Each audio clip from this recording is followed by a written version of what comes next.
Ugh. Someday I won't spill my coffee.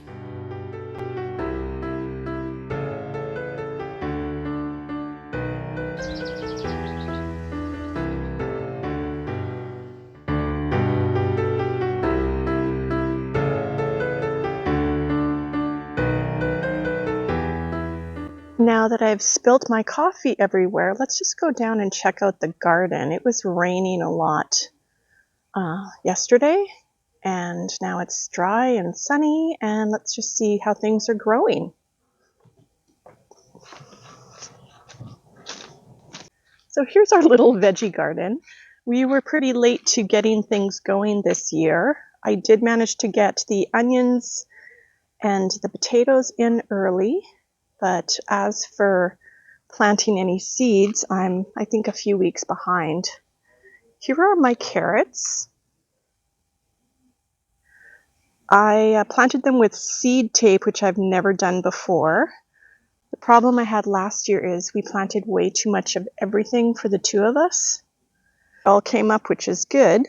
And this side, besides the weeds, is going to have some cucumbers in it. Now, my neighbor across the way says he's going to be weeding out the cucumbers that he planted, and I can come over with a bucket probably this week and get a few to plant. This is my beautiful potato patch. I love garden potatoes. Last year we planted the red and the Yukon Golds. And this year I just planted the Yukon Golds because they are divine. So I'm going to have to mound these guys up soon. Once they start flowering, then we know that there's some potatoes to capture. So we'll definitely be digging into that. Digging for gold, as I like to say. Hopefully in a few weeks. Here's our onions. These are doing great as well. I've got just your regular larger cooking onions. The middle ones are scallops, so more like a green onion. I don't know what happened there. Nothing came up, or a bird ate it. And then at the end here is some garlic, and I've never been able to successfully grow garlic. So this is the first time, and 2 out of the 3 came up, so that's positive. Peas and beans. Now last year we had so many beans, we tried to do some canning. Didn't turn out the best, but so they're coming up really nice. Again, my lovely neighbor from across the street came and gave me some seeds for this, but I did get them in the ground rather late. It's been very wet here. And then we've got some green beans. It's kind of sketchy. Some came up, some didn't, but that's more than enough for us to enjoy. Are so well treed. It's unbelievable here, the amount of trees. And there is our screen room where I usually record from, and our deck. Hi everyone, Diane here, and welcome to day 3 of Christmas in July. It's good to see you all. The weather has warmed up here. I am no longer cold, and we are going to talk about one of the advents that I have ordered for the winter season. I have completed another garment for Santa to hang on the fireplace. If you don't already know this, my friend Kathy W. and myself are exchanging 12 days of Christmas gifts. It is day 3. I have appropriately put mine in a picnic basket because that's what you do. You have a picnic with a picnic basket, so why not put some presents of yarn in it? So let's see what she intended for me for today.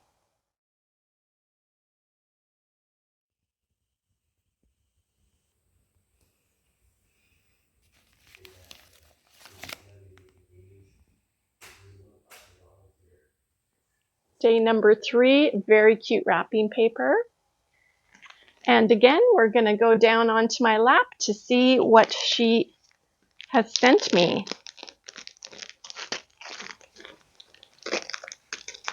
Ooh, I see sparkles, but this is beautiful.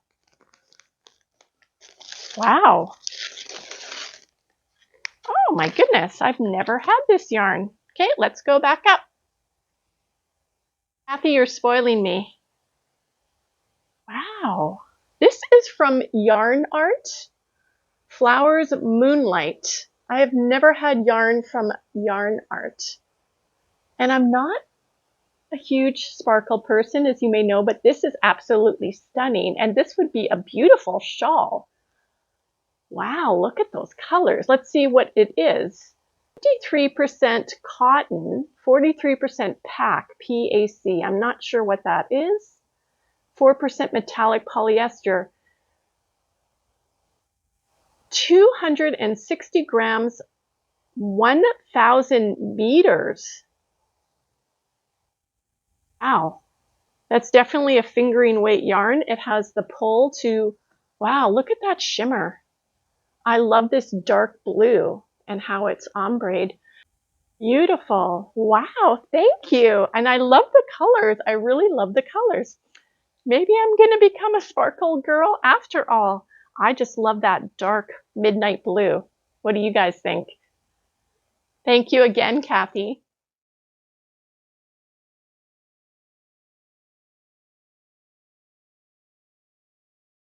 If you're new and you're starting on day 3, I am doing a gift away for the month of July. All of the rules and information are on day 1. I have a playlist below so you can catch up if you haven't watched my other episodes. So your job today is to leave a comment in the comment field below. And if you leave a comment in every episode for the July Christmas episodes, you will be entered into a draw to win a 12-day Advent mini curated by myself.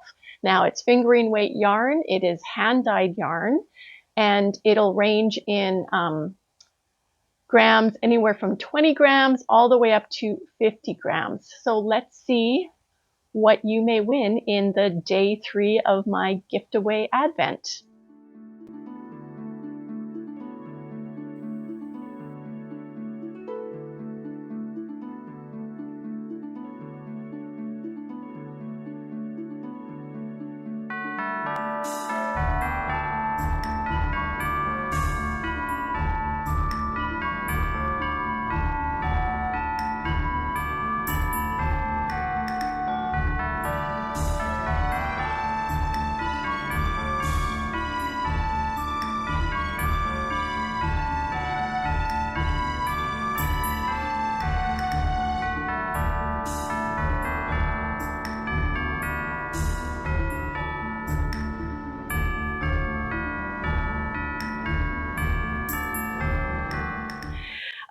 Speaking of yarn advents, 'tis the season to start purchasing yarn advents if you want to get in on the action for December from a lot of hand dyers.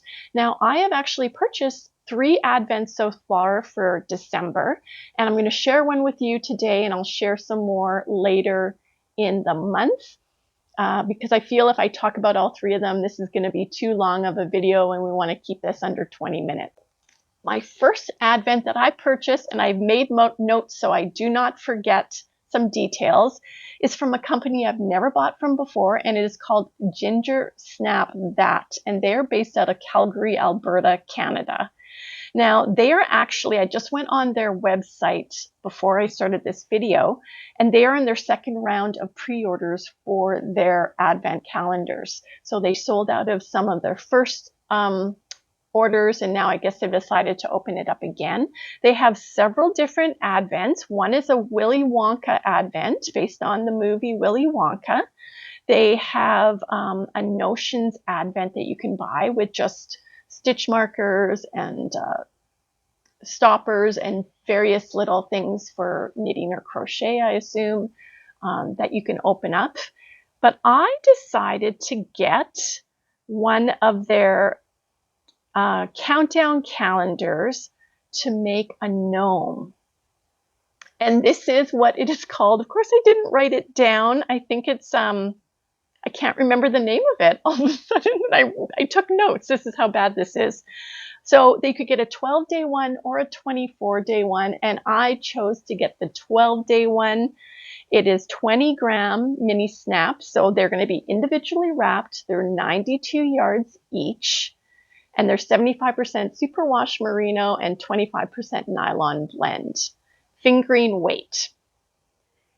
And I loved the extras in this. I have never knit a gnome. I know there's been a craze of people making gnomes a lot, and I've never knit one.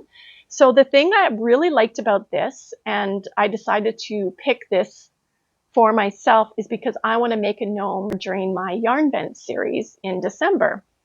And you get with it a download code for one pattern from Imagine Landscapes. Now, Imagine Landscapes has recently put out a book with some gnomes in it. I'm going to show you it here, and I'm going to link it below from Amazon. And I had it on my wish list for a while. I maybe will go back and buy it, but I've never ever made a gnome. And I'm like, I don't know if I like making gnomes for me.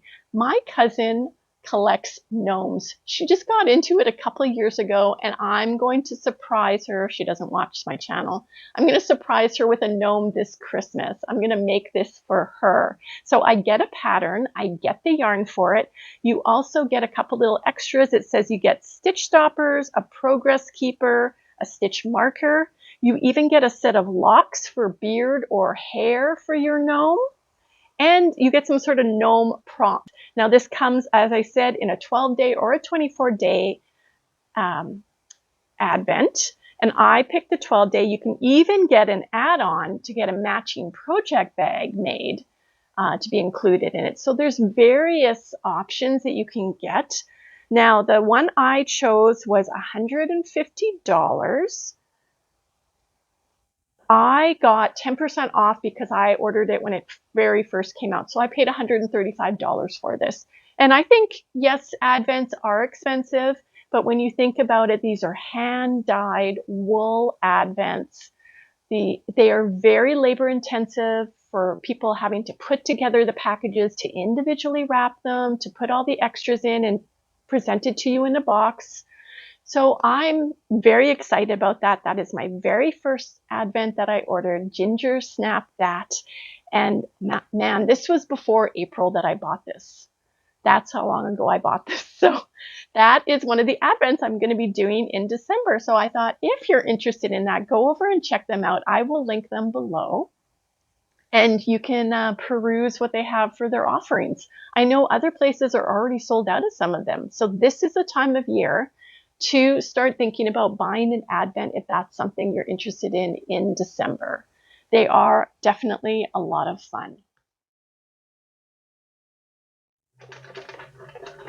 We've got mail. Well, we've got questions. I asked several videos ago if people could give me some Q&A questions that I could answer, and I thought it would be fun to do one a day during July. So here is my daily question. The first two were about markets. This may be a rhetorical question, but I have many thoughts about this.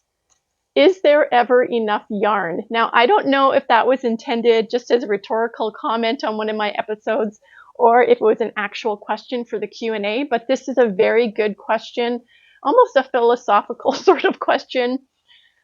You know, for a while, I thought there was never enough yarn, that I just wanted all the yarn all the time. But then I realized that what am I going to do with all of this yarn, and how am I going to knit or crochet or create with it?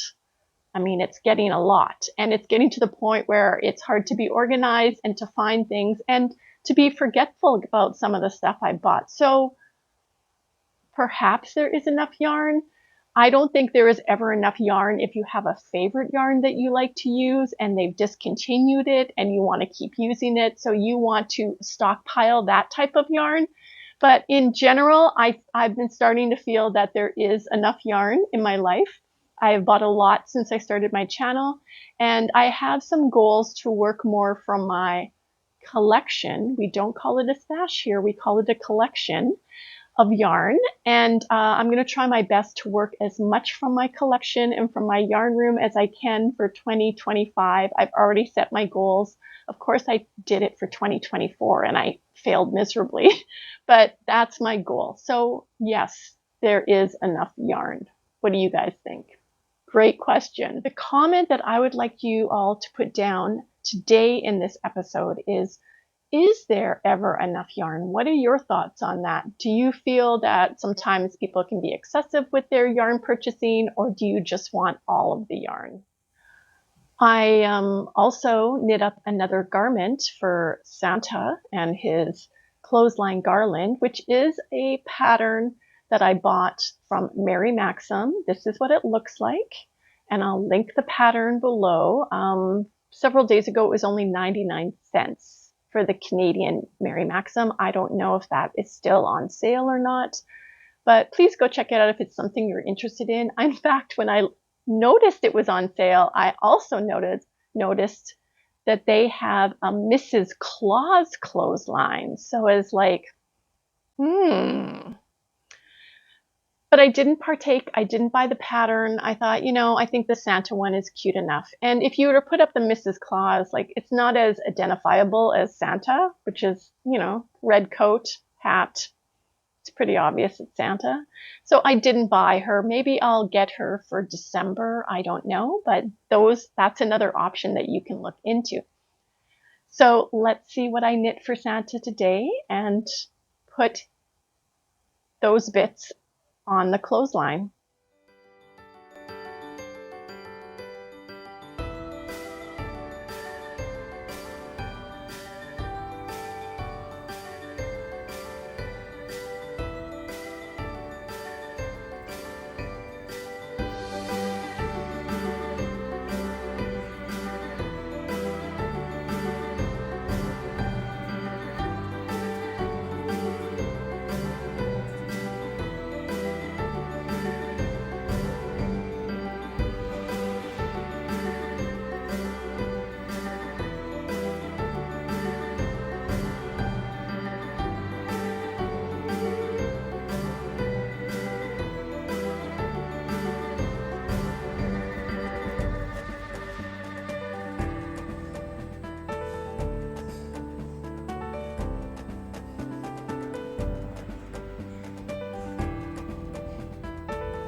Thank you so much for popping in today. Remember to leave your comment for the gift away and go over and see Kathy tomorrow. I am on even days and she is on odd days.